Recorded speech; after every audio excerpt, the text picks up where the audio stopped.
Poštovani predsjedniče Srpske akademije nauka i umetnosti, poštovani akademici, koleginice i kolege, dragi gosti, evo tačno je 18 časova i možemo da otvorimo ovo današnje predavanje koje će, verujem, biti veoma zanimljivo. Pre toga ću da kažem samo nekoliko reči. Profesor Harper je sa Univerziteta Oklahoma i ovo je u stvari jedna saradnja koja traje već 5 do 6 godina između Arheološkog instituta, Biološkog fakulteta, Univerziteta Harvard, Univerziteta Barcelona na istraživanjima drevne DNK. U to su naravno uključeni i istoričari. Jedan od istoričara iz tog tima je i profesor Harper koji je ovde sada sa nama. Doktorirao je na Univerzitetu Harvard, usavršavao se na Univerzitetu Stanford. U svom radu pokušava da objedini uticaj prirodnih nauka na istoriju, a posebno uticaj zaraznih bolesti i klimatskih promjena na društvo. Posebno su zanimljiva njegova gledišta na uticaj prirodnog okruženja, uključujući biodiverzitet na našu davnu istoriju, kao i pouke koje treba da izvučemo i naučimo iz toga. U svojim publikacijama se u najširem smislu bavi istorijom ljudi kao agenasa ekoloških promjena i pita se kako možemo pristupiti pitanjima biodiverziteta, zdravlja i održivosti životne sredine iz neke istorijske perspektive. Publikovao je veliki broj radova u prestižnim međunarodnim časopisima, Science, Journal of Economic History, Journal of Interdisciplinary History i tako dalje. Objavio je 4 knjige, od kojih treba istaći knjigu Sudbina Rima, Klima, bolest i kraj carstva 2017. koja je prevedena na 12 jezika, kao i knjigu Pošasti na zemlji, bolest i tokovi ljudske istorije 21. koja je proglašena za najbolju knjigu u oblasti istorije, nauke i medicine. Posebno je zanimljiva i knjiga koja je u pripremi Istorija ljudi i biljke, a profesor Harper će ovde na predlog Odeljenja hemijskih i bioloških nauka održati predavanje pod naslovom Dunavska granica i balkanska revolucija u Rimskom carstvu, kako DNK i arheologija osvetljavaju cikluse krize i restauracije u kasnoj anticiji. Na predavanju će biti predstavljeni najnoviji rezultati istraživanja migracija stanovništva u periodu krize carstva u 3. veku pa do Justinijanove vladavine, sa posebnim osvrtom na carske dinastije sa područja Balkana i teritorije današnje Srbije. Deo istraživanja je rezultat, kao što sam rekao, prethodne višegodišnje saradnje sa institucijama iz Srbije, Arheološkog instituta i Biološkog fakulteta. Pre nego što profesor Harper počne predavanje, ja bih sada pozvao profesora Miodraga Grbića, gostujućeg profesora Biološkog fakulteta i profesora Univerziteta Western Ontario, inače rođenog Novosađanina, da kaže nekoliko uvodnih rečenica.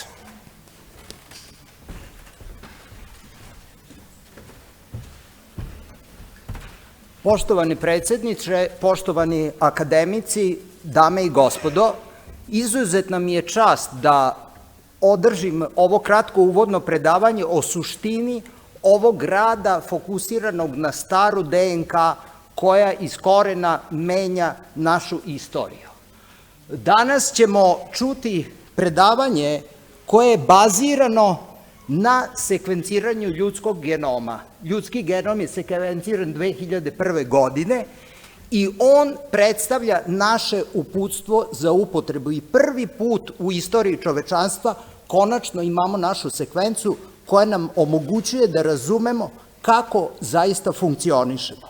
Međutim, ova sekvenca genoma ne služi samo za lečenje bolesti, za razvoj biotehnologije, već na osnovu sekvence genoma možemo da pročitamo podatke iz genoma koji opisuju našu istoriju. I u ovom predavanju ćemo čuti i govoriti o bogatstvu istorije na području moderne teritorije Srbije. Kao što vidite, naša teritorija predstavlja kolevku evropske civilizacije koju počinjemo tek sada da razumemo sa stanovišta stare DNK. Upravo smo završili sekvenciranje genoma iz Lepenskog vira i to potpuno sekvenciranje genoma u saradnji sa Sofijom Stefanović, posle Lepenskog vira, prvi hleb ispečen u Evropi je bio u Starčevu, zatim dolazi metalurgija u Vinči i rimski period, gde 18 rimskih careva bivaju rođeni na teritoriji moderne Srbije. I to nisu bili Rimljani, to su bili takozvani ilirski imperatori koji dolaze iz ovih krajeva. Posle toga, srednji vek, neverovatno interesantan, sa dinastijom Nemanjića, čije sve ostatke za analizu stare DNK imamo. Dakle, sa ovakvim bogatstvom i sa mogućnošću da čitamo istoriju koja je zapisana u DNK, pošto često znamo da je pisana istorija pisana od strane pobegnika i prilagođavana je političkim i religioznim potrebama. Međutim, sa sekvenciranjem ljudskog genoma mi možemo da napravimo sada jednu kombinaciju između pristupa društvenih nauka i prirodnih nauka, gde ćemo koristiti molekularnu biologiju da razumemo istorijske pojave. Da se vratimo na glavni fokus našeg predavanja, a to je rad koji je trenutno poslan u jedan od najboljih svetskih časopisa Science i kao što vidite sarađujemo sa vrhunskim stručnjacima David Reichom sa Harvarda i Carles Lauleza Foxom, koga se možda sećate, koji je održao predavanje ovde pre 2 godine. Da naglasim da su u crvenom obeleženi predstavnici Biolошког fakulteta u Beogradu, koji je vodio deo istraživanja, naročito Željko Tomanović i Dušan Keckarević, i fantastična ekipa iz Viminacijuma, u kojoj uključuje Iliju Mikića, Milomira Koraća, Snežanu Golubović, koji su odradili fantastičan posao obezbedići uzorke i arheološki kontekst koji je bukvalno, koji će praviti revoluciju u interpretaciji naše istorije. Šta je konačni rezultat ovog istraživanja? Ovo što vidite ovde je summary koji kaže da je kontinuitet populacije na ovim terenima upoređen sa modernim genomom pokazuje da je od gvozdenog doba mi imamo kontinuitet populacije ovde.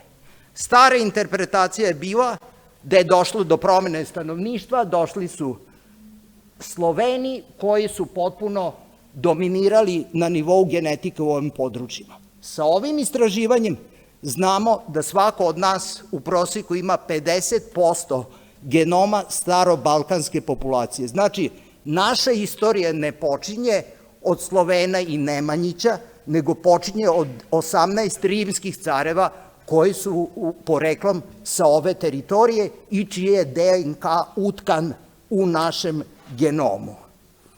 Da samo kažem, šlag na tortu predstavlja potpisan ugovor između laboratorije Davida Reicha, koji je vodeći istraživač stare DNK u svetu sa Harvarda, i Arheološkog instituta ovde u Beogradu i Viminacijuma, gde krećemo na kvantni skok u razumevanju istorije ovih predela i Viminacijuma, gde ćemo uraditi otprilike 1000 uzoraka na jednom mestu, što je najveće istraživanje do sada ovakve vrste u svetu. Ovo je potpisano, plan i naše istraživanje je prodiskutovano juče u Viminacijumu i ovo je jedan fantastičan kvantni skok gde će valorizacija Viminacijuma kroz staru DNK zaista pokazati da je ovo jedno od najinteresantnijih i najboljih nalazišta za proučavanje istorije Starog Rima. Samo da završim sa jednom malom vinjetom. Mi smo ponosni na potpisivanje ovog ugovora, to je zaista bilo fantastično, vodeće laboratorije u svetu, međutim,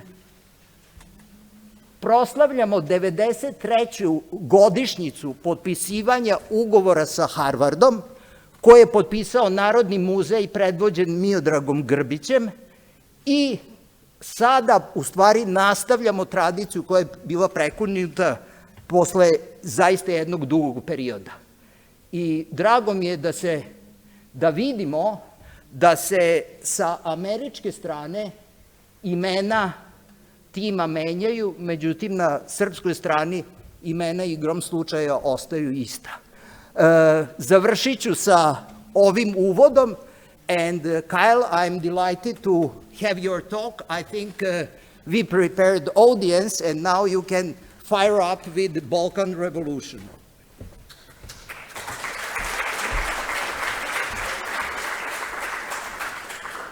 Thank you very much. Thank you to the National Academy for hosting me and for hosting this lecture. Thank you so much to the Institute of Archaeology and to the Viminacium Archaeological Park for being such amazing hosts over the last 2 days. I'm truly honored for the chance to be here. I also want to thank you, the audience, for your attendance and for your permission to speak in English. I will warn you, I have a natural habit of talking very excitedly and very fast, so I'm going to have to override my instincts and try and talk at a normal human speed tonight the best I can, but I can't make any promises.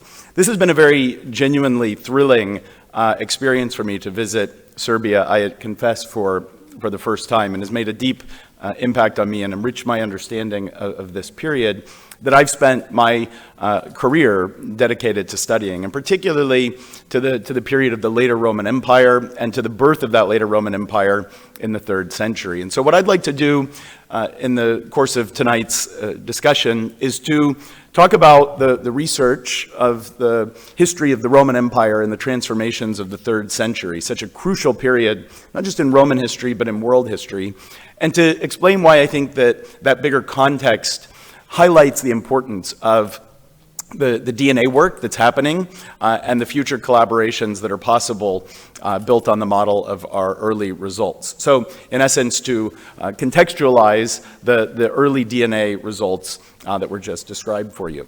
So to do that, let's go back to the month of April in the year 248 AD. On April 21st of 248, the Roman Empire celebrated the 1000th birthday of the city of Rome, the 1000th birthday of the city of Rome.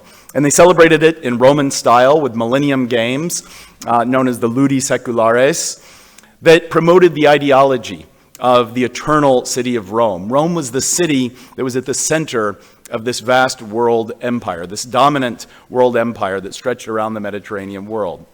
Here you see celebrated the animals that were slaughtered in Roman fashion over 3 days. 1,000 pairs of gladiators fought, 10 elephants, hippopotami, 1 rhinoceros. Rhinos were the hardest animals to get to Rome, to honor this eternal and powerful empire. And here you see it reflected on a Roman coin that was at the heart of the economy and the heart of the silver-based currency system.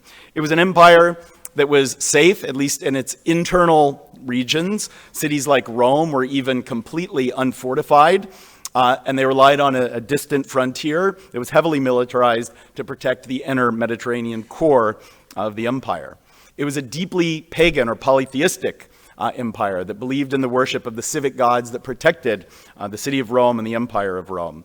And it was an imperial system that was dominated by a senatorial class, a very traditional aristocratic class that lived in the Mediterranean, that tended to own massive landed wealth, and that were represented by the emperors, who were exclusively representatives and members of this class.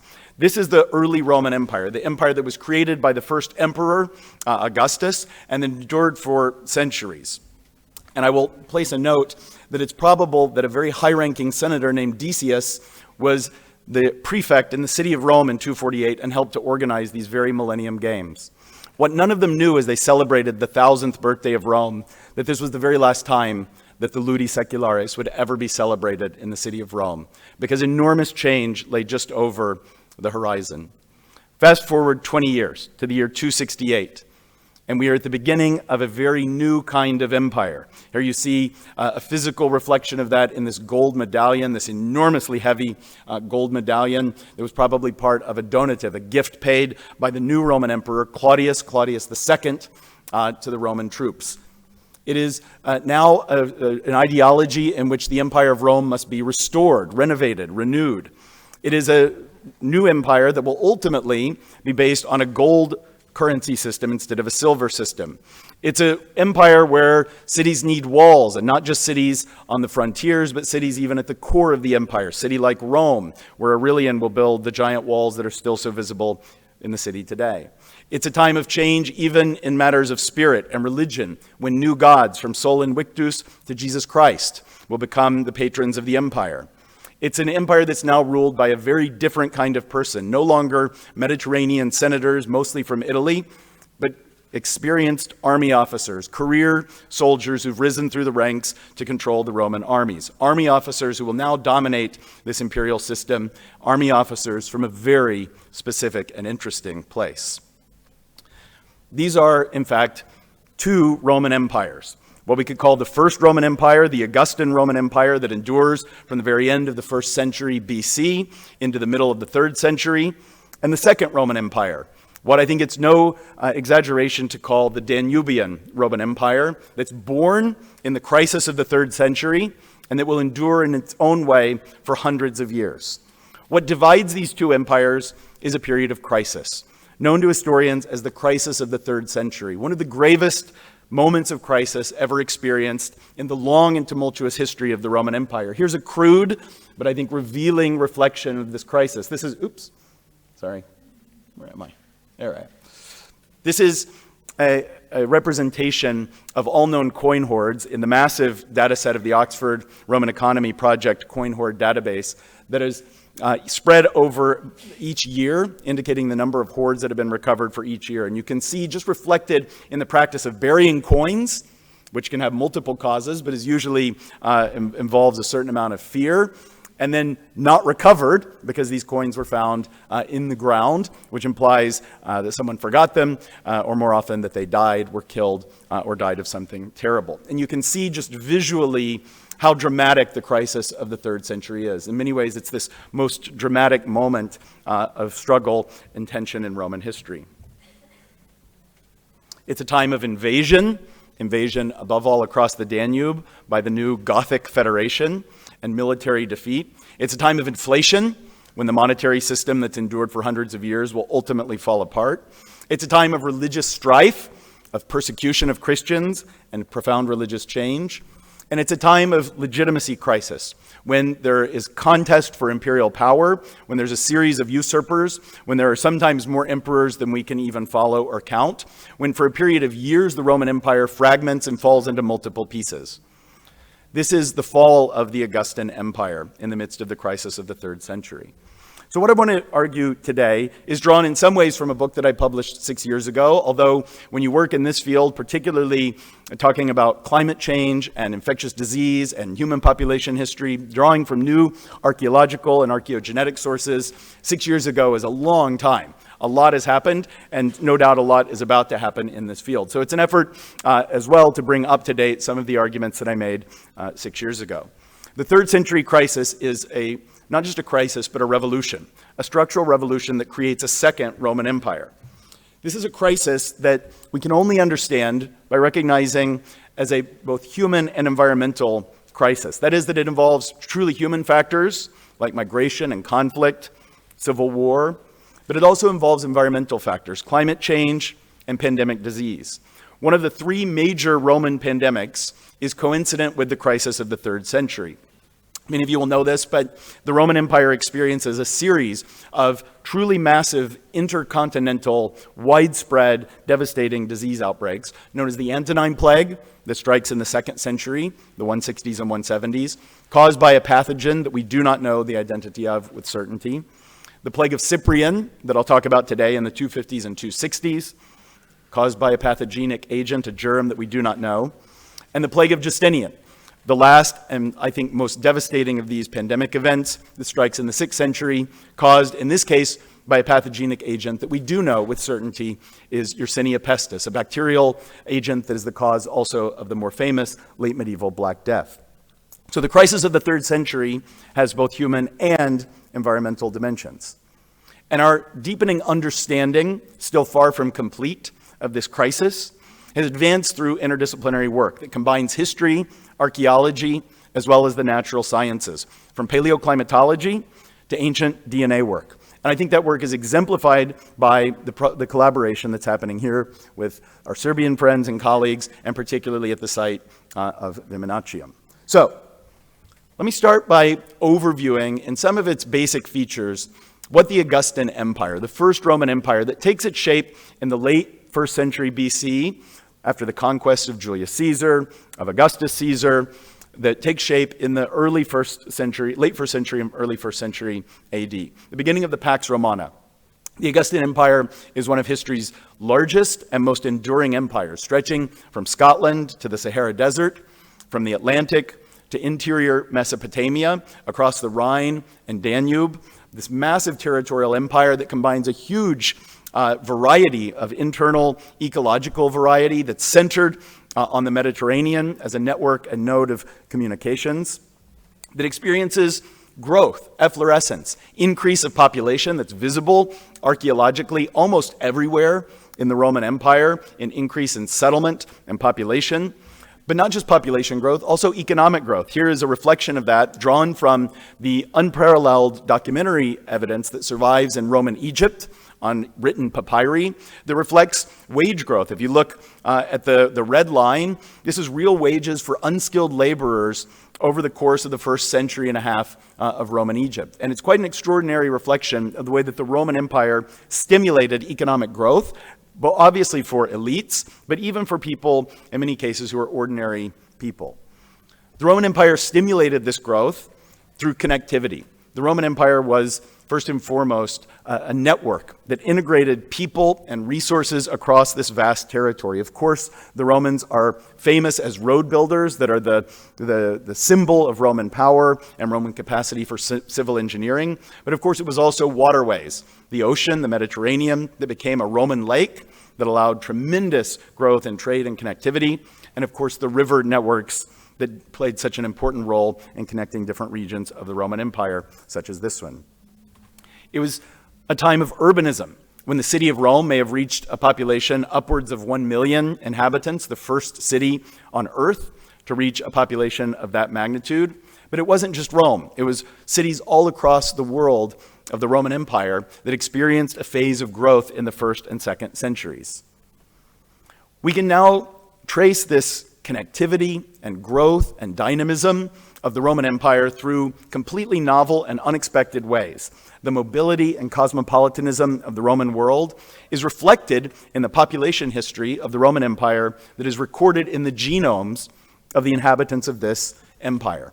The ancient DNA revolution that we're living through, that we're still in the very early days of, we're now only about 10 years removed from the very first complete whole genome archaeologically sequenced and published. And we live at a time when the ancient DNA revolution is starting to make its impact felt on historical periods, the periods that archaeologists and historians working in the Roman world are now excited partners taking place in this revolution. The ancient DNA revolution uses the remains, always fragmentary and broken, of genomes, of the DNA left behind in the skeletal remains of humans, whether that DNA belongs to the humans themselves or in some cases to the pathogens that killed them. The recovery by archaeologists of these skeletal materials then provides the information that can be extracted, that can be sequenced, that can be analyzed to understand changes in population history at the largest scales, but also in many cases, individual life histories. And I'll mention one or two extraordinary individual life histories that we can see in ways that were completely unimaginable even a few years ago. They also provide radical new insights into the history of health and disease.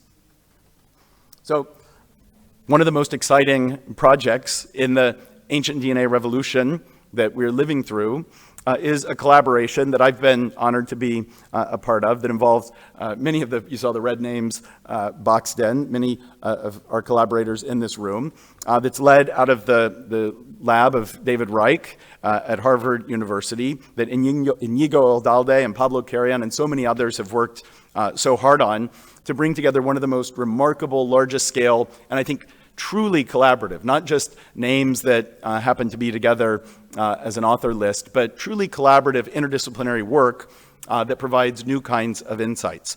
So the project that involves the paper that is now in review involves a number of sites across Croatia and Serbia.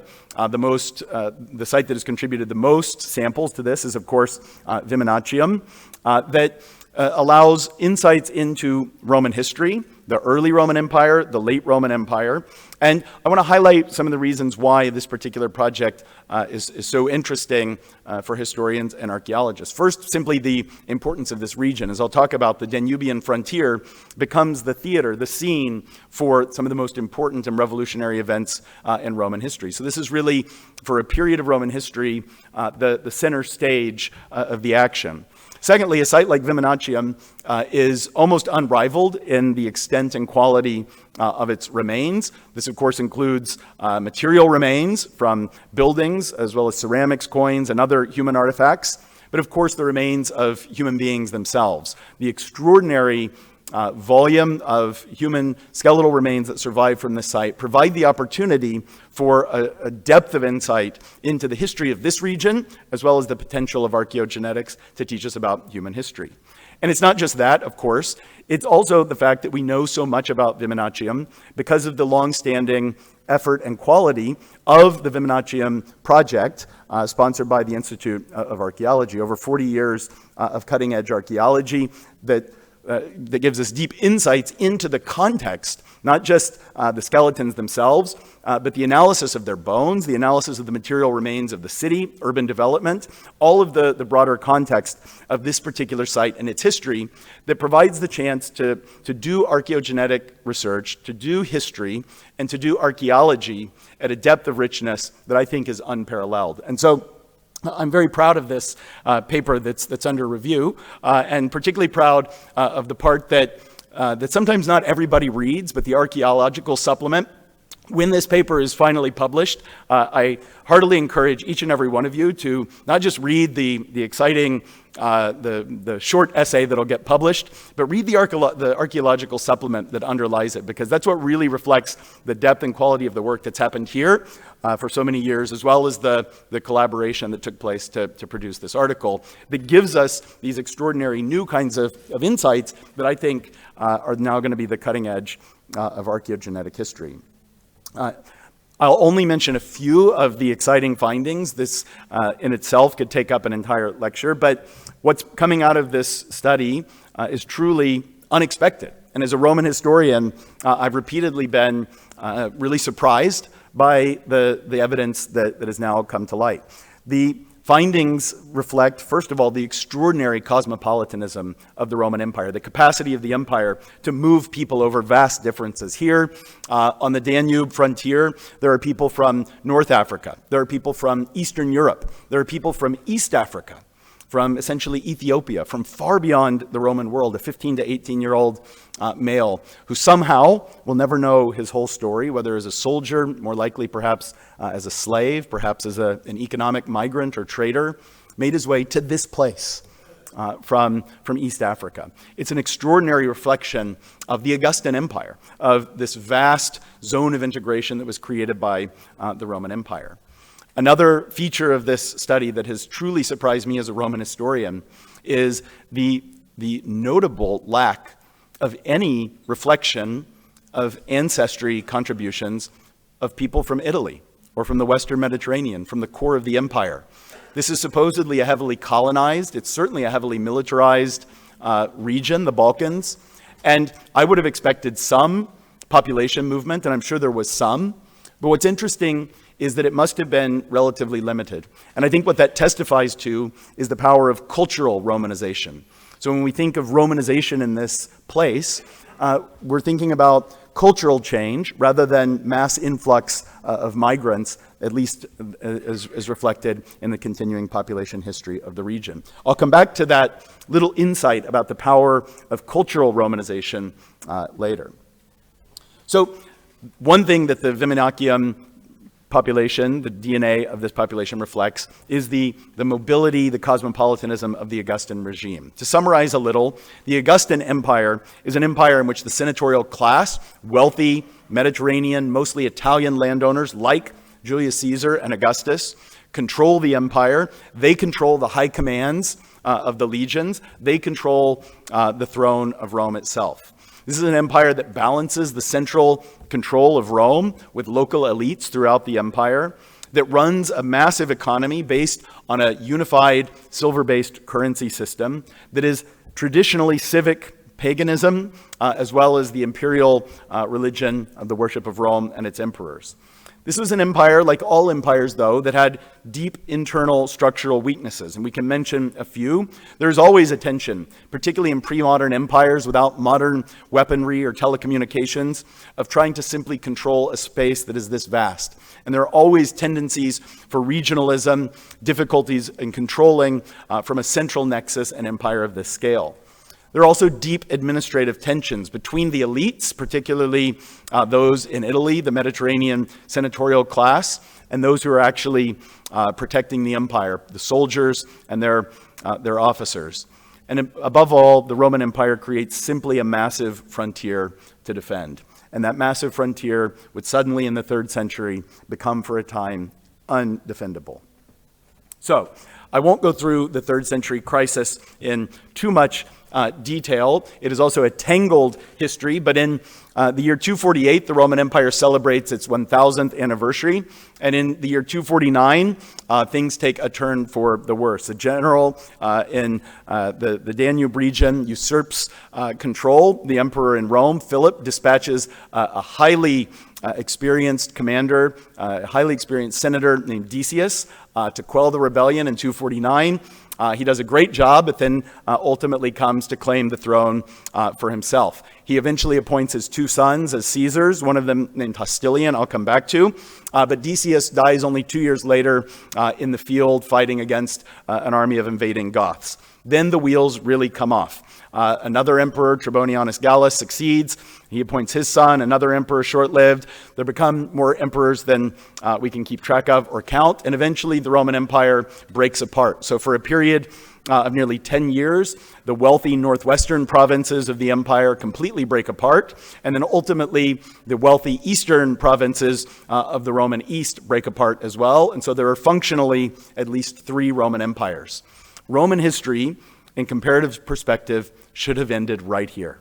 Most empires at this point, this is what happens to great empires. They're put together, they have a period of success, their internal tensions boil, and then eventually they fall apart. They break into multiple pieces. Roman history ends right here. The first Roman Empire is over. Roman history should not continue past this point. The Middle Ages should begin. That's not what happens. A Roman cavalry officer named Claudius is appointed Roman emperor and seizes control in 268 in Milan. He only lives for 2 years. He dies apparently of a pestilence, but he's succeeded by another emperor much like him, an experienced cavalry officer named Aurelian, who continues the revolution that Claudius had begun. This is an enduring moment of change. And it's first and foremost a revolutionary regional shift. This region, the Middle and Lower Danube, and particularly the very small part of the Middle and Lower Danube that includes Sirmium, a little town called Singidunum, Viminacium, as well as Nisus or Nish, produces an extraordinary number of Roman emperors starting from the crisis of the 3rd century. There are different ways you can count how many emperors there are, how many new dynasties there are, but any way you calculate it, the vast majority of late antique rulers from 268 to 610 emerge from this region, from the Middle and Lower Danube, and very particularly, mostly from Lower Pannonia and Upper Moesia. Their dominance numerically is equivalent to the dominance of Italians in the first 250 years of empire. It starts at least by the time of Claudius and Aurelian, Probus, the Tetrarchs, the Constantinian dynasty, the Valentinian dynasty. The exception is a very weird exception. The Theodosian dynasty is not from this region, but they're appointed at a moment, if you know the history of this moment, when the entire Eastern army happens to have just been wiped out and they're desperate for someone to step in. But then it ultimately recalibrates right down through the end of the Roman Empire, the Justinianic dynasty. Ultimately, this region produces the vast majority of new dynasties and the majority of new emperors. Now, I think this is not necessarily news to a local audience. Here, Ilya gifted me this book from his teacher, Serbia, the Homeland of the Roman Emperors. But I still think it's one of the underappreciated and under-recognized scientific questions. Why does this region, there are lots of Roman armies, there are lots of Roman regions, what is it about this region at this moment that causes it to become the homeland of the Roman emperors? As my colleague puts it in a brilliant paper on this very subject, what happened in late antiquity is the equivalent to people from Scotland ruling an area the size of the entire European Union for the next few hundred years. If that happened, if we all fell under the rule of the Scots for 300 years, we would want to know how that happened, why it happened, and why there. So we have to be curious and ask this question. The ancient sources, of course, say that the Pannonians are tall men of fine physique, natural and fierce fighters. I don't hear any arguing, at least that seems to be true, but maybe not very scientific. It's certainly, more reasonably hypothesized, a militarized region. There's simply a greater density of legionary presence here. It's a crucial frontier. This exact region, the Danube frontier, will become the dominant military theater for the next several hundred years. Of course, the Rhine frontier and the Mesopotamian frontier are on the short list as well, but this is one of the major frontiers of Roman conflict. It's also a crucial communication corridor, allowing connection with both east and west, with Asia Minor down the Danube, and with the Rhine frontier, as well as the Mediterranean, as well as the world of Northern Europe beyond. So there are some at least basic reasons why this moment it may have become the center of the empire. I want to emphasize that this is more than just a regional shift, a spatial change in the origins of Roman emperors. It's also a revolutionary structural social shift that's remarkably enduring. The empire is now governed by a completely different class of people, by a different kind of person sociologically, by military officers who seem from the very moment of Claudius's accession to the throne in 268 to have worked systematically to disempower the traditional landowning senatorial class by specifically excluding them from legionary command. And so to ensure that the wealthy Mediterranean landowners weren't the ones who claimed the ultimate control, the ultimate command of the Roman armies.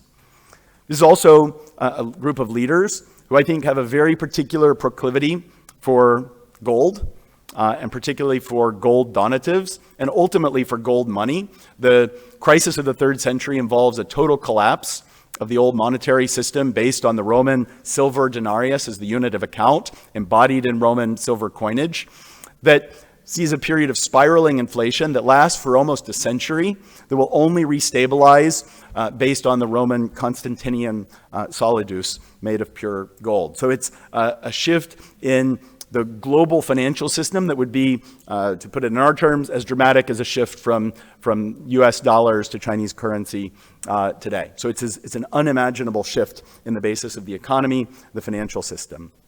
It also is a shift in traditional civic polytheism. Not at first, but already from the first, we see the Danubian emperors like Aurelian flirting with religious novelties, like the centrality of the unconquerable sun god Sol Invictus, and shortly thereafter, of course, the most consequential religious revolution in ancient history, the conversion of Constantine. A kind of radical revolutionary change that I think can only come about in periods of this sort of turmoil and deeper structural change as well. And yet, as dramatic as these structural changes are, just as interesting is the conservatism of this revolution. Because the Balkan emperors don't start a Pannonian empire. They don't start an Illyrian empire. They don't start a new empire that systematically extracts wealth from other places like the Mediterranean and that changes the ideology of the imperial system as a whole. Instead, there's a kind of deep-rooted attachment to the Roman Empire as an ideology, as an idea. It's not a regional separatist movement. It's not a reestablishment of a new kind of empire that drains resources away from other empires towards a new center. It's still a deeply Roman empire. And in fact, I think in some ways they're so successful at renewing something called the Roman Empire that it causes us to underestimate how dramatic a change it is that Balkan emperors now rule this empire. So it's a structural revolution, it's a Danubian empire, and yet it's still a deeply Roman empire. 268, I would argue, is the revolutionary moment, but I want to place for consideration the question that maybe we should think of the rise of Decius as a precursor, as a prelude that may have played some role in setting the stage for the rise of the Balkan emperors from the late 260s. There are arguments against this. Decius, who comes to power in 249, is certainly someone who comes from Sirmium. His homeland is a village just outside of Sirmium, and yet he's clearly from an Italian family. He has clearly Italian names. He's married to a woman who's deeply Italian, who's from Etruria, who has Etruscan, actually Etrusca is part of her name, so she's a deeply Italian aristocratic family that is very closely connected to the old ruling networks of Italian senatorial landowners. And Decius's career looks nothing like the career of Claudius, Aurelian, and others that come after them. Decius is an experienced military commander, but he's a military commander through his long senatorial career. So he's very much sociologically like the old emperors, but regionally, he's like the new emperors. He comes from this region, and he may have had some connection to Viminacium that I'll come back to. So the 3rd century crisis is triggered by the violence that starts to unfold in the reign of Philip and Decius and their successors that reflect the structural weaknesses of the Roman Empire itself, the human causes, regionalism, conflict between the Senate and the army, and the massive frontier and the challenges of protecting a frontier that includes the Rhine, the Danube, and Upper Mesopotamia. But it also, I think, to account for a crisis this profound, requires us to appreciate the role of the profound environmental shocks that were experienced at the same time. And these include both climate change as well as pandemic disease. Now, I'll speak only briefly about the important frontier in historical research that is our understanding of the paleoclimate. But we increasingly recognize that climate variability and climate change have played a major factor in human history. When we think about understanding climate change in the Roman world, we of course don't have modern instrumental data to measure the temperature and precipitation at high scale, high resolution, constantly. And instead, to understand it, we need natural archives that proxy for the experience of past climate. This includes things like tree rings, ice cores, marine sediments, cave deposits like speleothems that can provide some kind of indirect record of what was happening in the climate system in past times. These proxies offer a record of natural climate change. So we're, of course, confronted with the challenges in the 21st century of anthropogenic climate change caused by largely the emission of greenhouse gases. But the climate is inherently variable, and in past times, the climate varied because of changes in the radiance of the sun, because of changes in the atmospheric chemistry due to volcanic eruptions that can often cause short-term cooling episodes, as well as internal mechanisms of forcing the relationship between the atmosphere and the oceans. So the climate system is not stable, even in past pre-industrial times. Now, pre-modern societies like the Roman Empire are highly reliant on agriculture, low-yield agriculture that's very sensitive to climate variability, and the entire social and political system rests on the reliability of agricultural production. In some sense, it's relatively simple. Farmers need rain and heat to make food, to pay taxes. Taxes pay the soldiers. Soldiers protect the empire. And all of this is highly vulnerable to changes in the climate. But to understand these changes requires proxies that have high chronological resolution, so tell you pretty specifically, in some cases year by year, what's going on. Regional signals, so you know where the climate is changing. Climate sensitivity, so that reflects changes, greater or lower precipitation or changes in temperature, and that can be dated. If you don't know what year this is, it's not going to do you any good to know that it was obviously pretty cold. So, historians are working increasingly with different earth scientists to recover these kinds of archives. I'm here showing a collaboration that I'm involved with an oceanographer named Karen Zonneveld, the University of Bremen, who's gathered a marine sediment archive. There you can see it on the right, that preserves the fossilized remains of little marine organisms called dinoflagellates that are very sensitive to changes, to fluctuations in temperature and nutrient levels, that provide a very interesting climate record at a very high resolution for Roman Italy. These are yet, we haven't published these, we haven't submitted them yet, but we're working towards publishing this climate record for the Roman period. Here you can see on the top a temperature record that reflects dramatic changes in the Roman world. What climate historians call the Roman warm period, in our record, lasts from about 200 BC to about 120 CE, is a period of warmth and really extraordinary stability in the climate system that must have been favorable for agriculture and for empire building. Then begins a prolonged period of variability. One thing we noticed unexpectedly in this record is that episodes of instability, and particularly cooling, seem to coincide in some way, maybe correlated with the outbreaks of the large-scale pandemics that I mentioned in the Roman world. Here you see in the blue all attested epidemics in Italy, the Antonine plague, the plague of Cyprian, and of course the Justinianic plague, all associate very strongly with episodes of cooling. And of course, our period of interest tonight, the 3rd century, is the coldest period in the entire record down to that point in time. So whatever else is going on in the 3rd century, we can say, at least in Roman Italy, that there's very good reason to believe that there are extreme swings of climate, ultimately on the magnitude of several degrees on average, that result in a much colder period that coincides with the period of crisis. So even if our sources never are fully aware of these connections, this gives us insight into what must have been a period of depressed food production, of lower tax yields, of hungry and very often probably angry soldiers. Maybe also people coming into the Roman Empire desperate, driven by climate crisis of their own.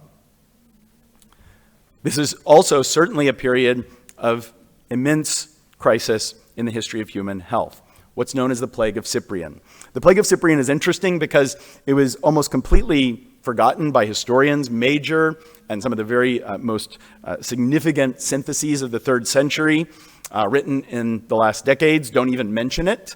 And yet there are reasons now to believe that this was certainly a widespread and probably severe pandemic caused by a pathogenic agent that we don't know, that unraveled sometime around the year 250 to around the mid-260s, although the year of arrival is debated. I had originally thought that it was there by as early as 249. I still think that's possible, but Sabine Heubner at Basel has made a very strong case for thinking of its arrival around the year 251. But in any case, it's part of the backdrop of the crisis of the 3rd century.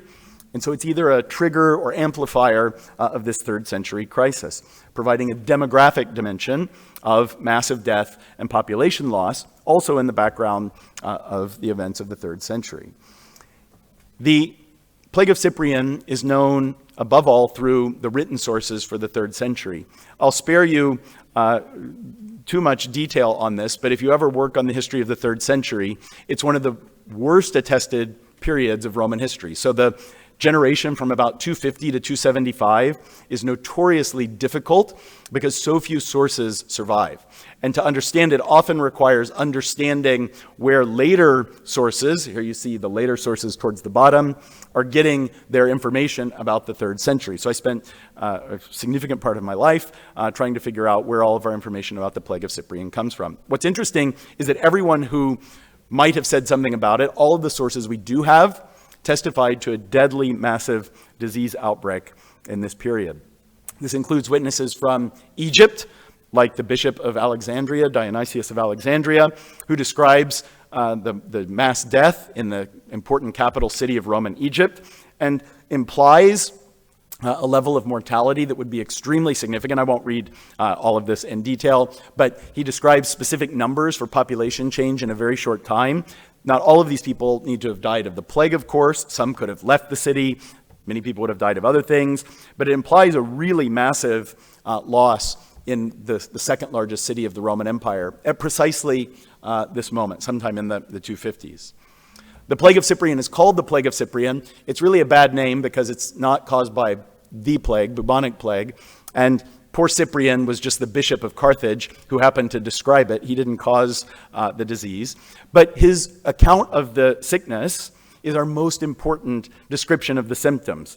And he talks about the weakening of the body, the bowels dissipating in a full flow, so some kind of dysentery, a fire that begins in the depths or the marrow that burns into the throat, wounds in the throat, lesions.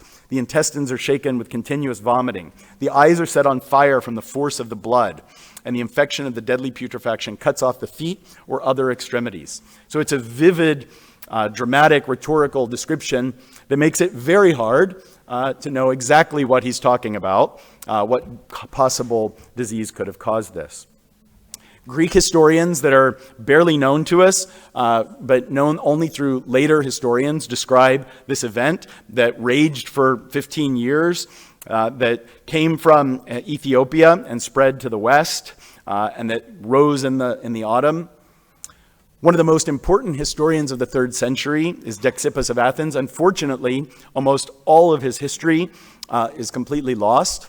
It was the main source for many other later historians, like the Historia Augusta and Zosimus, who used Dexippus, who clearly described the outbreak of a major plague. So Zosimus says, with war pressing heavily on the empire from all sides, a plague afflicted cities and villages and destroyed whatever was left of mankind. No plague in previous times wrought such destruction of human life. Now, I'll say something interesting about Dexippus. We did not have his description of plague. I'd argued 7-8 years ago that the Historia Augusta and Zosimus used Dexippus, and that this basically reflected what Dexippus said about the plague. About 2 weeks ago, some of my colleagues from Vienna emailed me an article that they just published last month using basically mass spectrometry, using XRF spectral imaging. They were able to read Dexippus' lost text that is otherwise invisible to the human eye and recovered 18 lines. It took them 10 years to recover 10 lines of Greek text. But I will say, as a historian of the plague of Cyprian, if I could have 18 lines of text restored, it would be to know what Dexippus said about the plague of Cyprian. And so as of about 2 or 3 weeks ago, the public now knows exactly what Dexippus, who lived through this, said about the plague. And he said, at this time the disease grew severe and indescribable, having struck Rome and most of Greece. For while the intermissions of the plague had been very brief in this way, also in the past, at that time the disease became greatly overbearing because of how it manifested itself. At least it was reported that the scribes in Rome registered 5,000 or even more dead who succumbed to this disease every day. So, amazing application of technology to a very traditional kind of source that again underscores the significance of the plague of Cyprian. So there's still a lot that we don't know about the plague of Cyprian, like what caused it. Was it a bacterium or virus that we could potentially find and identify? Did it arrive by 249 or did it arrive by 251? Where did it come from? I had tended to believe the account of Philostratus that it came from Ethiopia through Roman Egypt, but Sabina Heubner has argued that it came with the invading Gothic armies in 251, which is a very plausible, reasonable argument. How severe was it?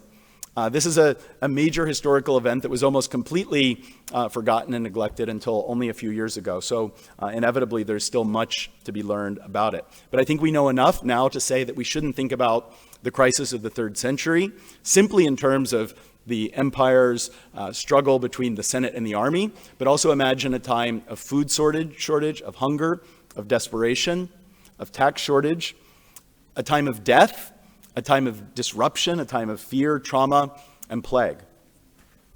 So to summarize how I argue we should think about this crisis, it was the combination of inherent tensions in the Roman system, regionalism, tensions impeding the army, the massive frontier, combined with environmental shocks like climate change and pandemic disease that led to a generation of crisis that was a more profound crisis than any the Roman Empire had experienced since the beginning of the empire, a crisis of mass death, of economic change, of demographic decline, of inflation, of political change, what we can call the Danubian Revolution, the rise of a new kind of emperor, military emperors from a militarized frontier, from a new social class, from experienced career military officers, very often cavalry commanders, who seize control of the empire and create a new system of rule, ultimately through Diocletian and Constantine, that stabilizes into what we recognize as the late Roman Empire. But they do it with an ideology of renovation and a desire to control the Roman Empire in its old form as well. There are many mysteries about this crisis that remain. The cause, origins, and timing of the plague of Cyprian, and this question of why these provinces, Lower Pannonia and Upper Moesia. What is the role of Decius and his family? Did they have a connection to Viminacium? Did his son, Hostilian, die in Viminacium? Is the mausoleum that is such a stunning monument, and I will say, seeing it with my own eyes was profoundly moving, and there's no substitute for actually seeing and putting your hands on a monument like this, that may be the resting place of the emperor's son and Emperor Hostilian.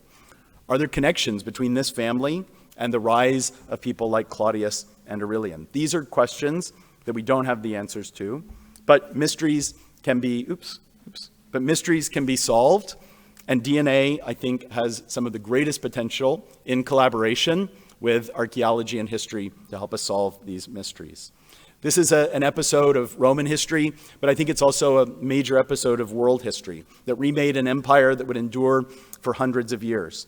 It's also, I think, a kind of history that matters for us in a world where we've just survived one pandemic, but still live in a world where we will likely face others, where anthropogenic climate change poses enormous risks to the stability of our society.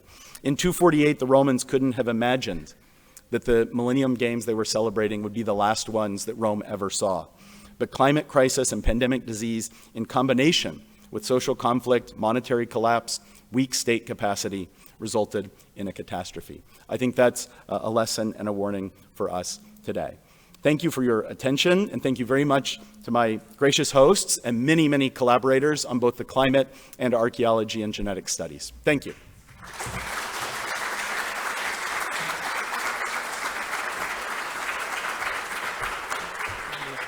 Just a few questions.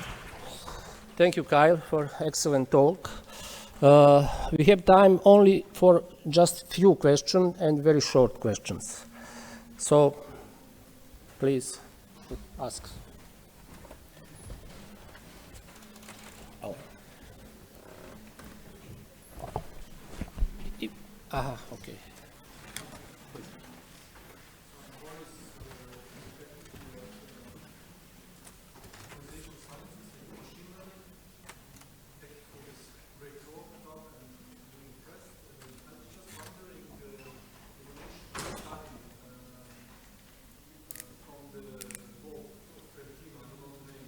Gulf of Toronto. How did they do this analysis over time? So did they find many samples of this? I'm sorry, did they find? How did they make this graph over time? Did they find many samples from different time periods? Yeah, I know. I went through it quickly because I wanted to to show the climate dimension of this. It's a paper that I think is very exciting, but it's not published yet. But it's a marine core drilled off of southern Italy.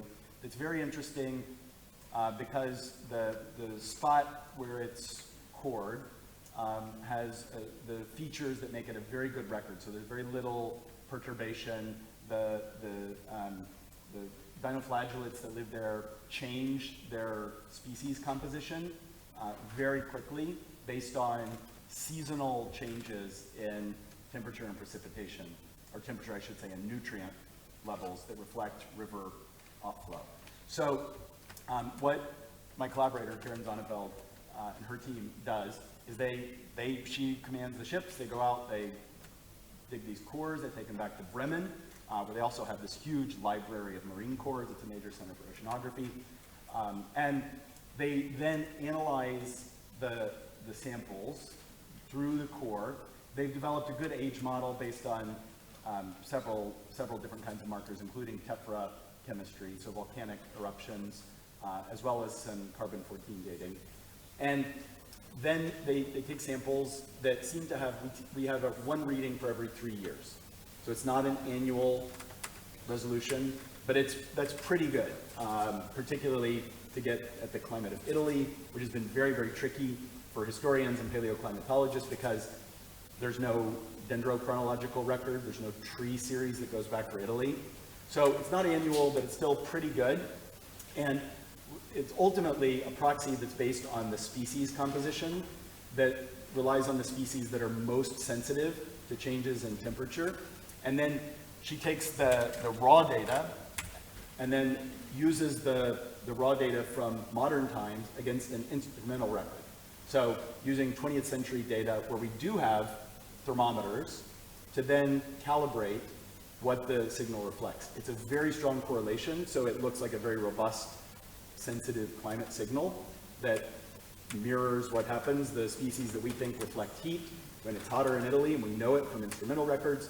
And that lets us see the relative changes in temperature, and even with some greater margin of error, to make absolute estimates of the absolute changes. You know, was it 1 degree, 2 degrees, 3 degrees? And so the signal's ultimately reconstructed based on the temperature and nutrient sensitive organisms that live in the upper water column of the ocean off of southern Italy. Did that help? Okay. If there is no, yes. Bojan. I'm not an archaeologist, but I know that I was wondering about this silver monetary system turning into gold monetary system. With the silver monetary system, there is a correspondence between finding lead in ice core samples, because lead comes out from ore, silver ore, very easily. I know that there was a correspondence between good economy when there was more lead found in the core samples because there was more silver coinage.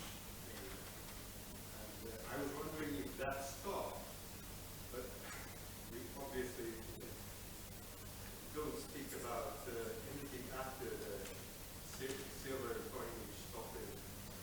Right. So it was a great question. The Romans, they do a lot of mining. Is probably one of the motivations for their empire, even. So the conquest of regions like this, certainly the conquest of Britain, which is very rich in mineral wealth that the Romans want, that includes lead and silver, among other minerals. And the Roman economy is of such a scale, and Roman mining, including silver and lead mining, is of such a scale that the chemical processes like the refining of silver, it has been argued, is reflected in Greenland ice cores that record annual readings or records of atmospheric chemistry. So the idea is that the Romans, and this would have to be mostly in Spain, are digging into the earth, bringing out ore, refining the silver out of it, which which results in lead emissions into the atmosphere that then get deposited in annual layers in the Greenland ice. So a team that includes Andrew Wilson, Joe McConnell, published a paper that argued this in Proceedings of the National Academy of Sciences 4 or 5 years ago now. And it does show that in the Augustan period of the Roman Empire, down to the 2nd century, that there are very high levels of lead pollution that they argue reflects the intensification of the Roman economy. Other people have argued against that on various grounds, some of it statistical, whether there really is the signal they say, others on atmospheric grounds, whether really the patterns of pollution should reflect it. But what they show is that for whatever reason, the level of non-natural lead being deposited in Greenland goes down significantly, they argue, in the later 2nd century. So they associate it with the Antonine plague in the later 2nd century, and it never comes back up to previous levels. So that could have multiple causes. It could be shift in the regional focus of Roman silver or lead mining. We know, for instance, in the later Roman period that there's a lot of mineral exploitation of Sardinia, among other places, but maybe the Greenland record isn't capturing wherever the Romans are doing their mining and metal production. It could be that the Roman economy just never quite recovers, which I think is to some extent part of it. But there's some mining in late antiquity. Part of it could just be that there's not as much new silver in the system. The Romans still have silver coinage, but ultimately, over the course of several generations, the denarius stops to be the unit of account. The silver coinage kind of gets marginalized. The solidus becomes the major unit of account. So there's probably a lot less silver mining, which could be reflected in that record. But ultimately, the short answer to your question is, I think, unfortunately, for whatever reason that their record shows a dramatic drop in the 2nd century, it means that it's not very helpful or diagnostic for seeing exactly what happens later. And we don't totally know why. That's it. Thank you very much, and we are finished this presentation. Thank you once again for your coming. Thank you. Thank you.